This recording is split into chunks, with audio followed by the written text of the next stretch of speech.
Понякога ядем не защото сме гладни, а защото ни липсва нещо друго. Храната не е враг. Тя може да ни направи по-добре, но само ако я изберем осъзнато. Когато търсим утеха в храната, често получаваме обратното.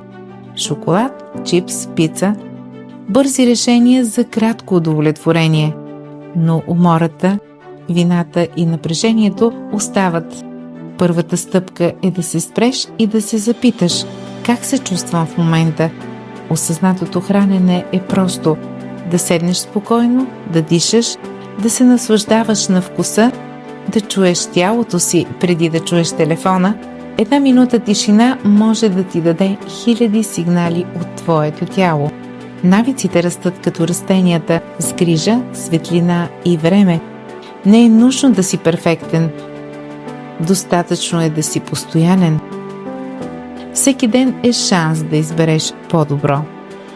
Малките стъпки водят до големи промени. Здравословното хранене започва от мислите ти. Грижи се за себе си с любов, не със страх. Обичай пътя, а не само резултата. Храни тялото си, успокоявай ума си, бъди добър към себе си.